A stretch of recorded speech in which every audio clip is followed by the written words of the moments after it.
اعوذ باللہ من الشیطان الرجیم بسم اللہ الرحمن الرحیم ربی اشرح لی صدری ویسر لی امری واحلل عقدۃ من لسانی یفقہوا قولی ربی زدنی علما۔ السلام علیکم ورحمۃ اللہ وبرکاتہ اسٹوڈنٹس، امید کرتی ہوں آپ خیریت سے ہوں گی، اور I am your teacher Nabila Kanwal, اور آج جو آپ لوگوں کی ڈائری جا رہی ہے وہ ہے اردو بی کی۔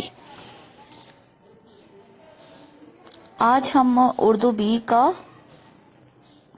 صفحہ نمبر 1 پڑھیں گے، ٹھیک ہے۔ اب بک اوپن کرتے ہیں، بک کا صفحہ نمبر 1 اوپن کریں۔ اس میں آپ کا جو ٹاپک ہے صرف و نحو۔ اب صرف و نحو ہوتا کیا ہے؟ دیکھیں، ہر زبان کے کچھ اصول اور قوانین ہوتے ہیں۔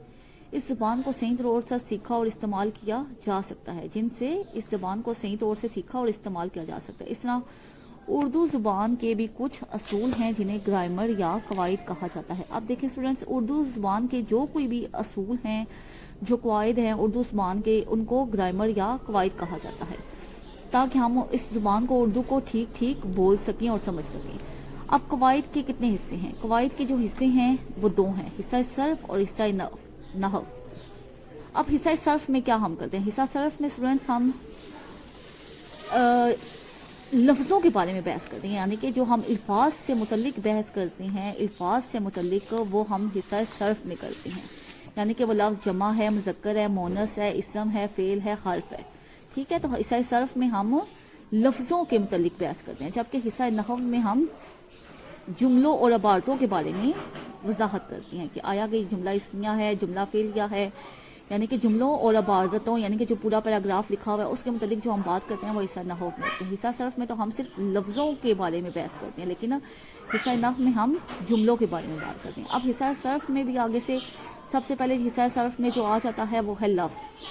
انسان اپنی زبان سے جو کچھ بولتا ہے اسے لفظ کہتے ہیں، ٹھیک ہے۔ جیسے اب میں کتاب، قلم، پانی، روٹی، یعنی کہ جو کچھ بھی ہم اپنی زبان سے نکالتے ہیں وہ لفظ ہوتا ہے۔ اب آگے لفظ کی بھی قسمیں ہیں، ایک ہوتا ہے لفظ موضوع اور ایک ہوتا ہے لفظ محمل۔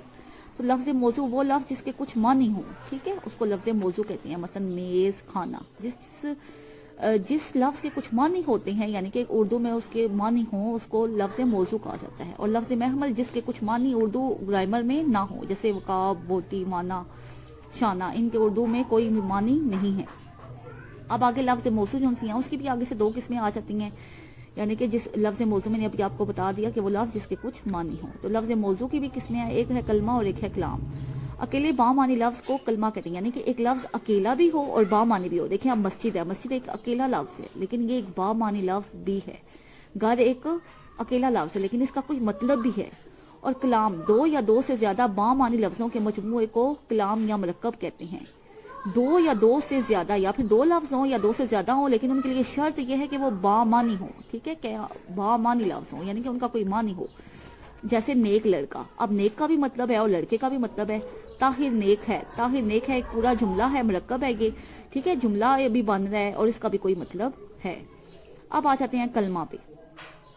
کلمہ میں میں نے آپ کو بتایا تھا کہ کلمہ کے لیے بامعنی لفظ کو کلمہ کہتے ہیں۔ اب کلمہ کی بھی آگے سے کچھ اقسام ہیں، اسم، فعل، حرف، یہ آپ چھوٹی کلاسز سے بھی پڑھتے آئے ہیں، ٹھیک ہے۔ اسم کسی شخص، چیز، جگہ یا کیفیت کے نام کو اسم کہتے ہیں، جیسے محمود، لاہور، پنکھا، یا نام کی جگہ استعمال ہو، مثلا وہ، وہاں، یہ سب کچھ اسم ہے۔ فعل وہ کلمہ جس سے کسی کام کا کرنا یا ہونا ظاہر ہو، جیسے جاتا تھا، لکھے گا، آیا، ٹھیک ہے، فعل ہے یہ، ٹھیک ہے، جس میں کام کا کرنا یا ہونا ظاہر ہو۔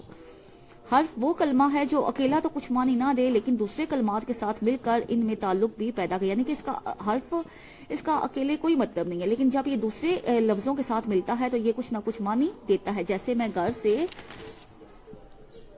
مسجد تک گیا، اس میں سے اور تک حرف ہیں، یعنی کہ دیکھیں سے اور تک کا کوئی مطلب نہیں ہے، لیکن ان کا خود سے کوئی مطلب نہیں ہے، لیکن جب یہ جملے میں آ جائیں گے سے اور تک تو یہ مطلب دیں گے۔ اب اسٹوڈنٹس ڈائری کی طرف آ جاتے ہیں۔ جو آپ لوگوں کی ڈائری ہے اردو بی کی وہ یہ ہے کہ گرامر صفحہ نمبر 1 مکمل یاد کرنا ہے۔ ساری ڈیفینیشنز آپ لوگوں کو میں نے جو سی ہیں وہ سمجھا دی ہیں، اور آپ لوگوں نے ایسا کرنا ہے کہ ہر ڈیفینیشن اچھے طریقے سے یاد کر کے آپ نے اس کو لکھنا ہے۔ سب سے پہلے اچھے طریقے سے یاد کرنا ہے، پھر اس کو neat and clean calligraphy writing میں آپ نے اپنے رجسٹرز پر لکھنا بھی ہے۔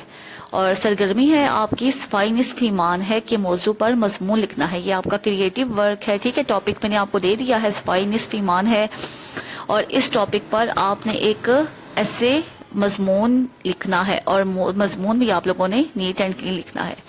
امید کرتی ہوں اسٹوڈینٹس آپ لوگوں کو جو ڈائری ہے وہ سمجھ آ گئی ہوگی اور آپ اس ڈائری کو اچھے طریقے سے پریپیئر کریں گے. اب میں آپ لوگوں سے اجازت چاہتی ہوں.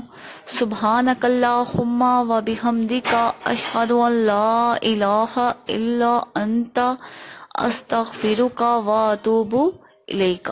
اللہ حافظ.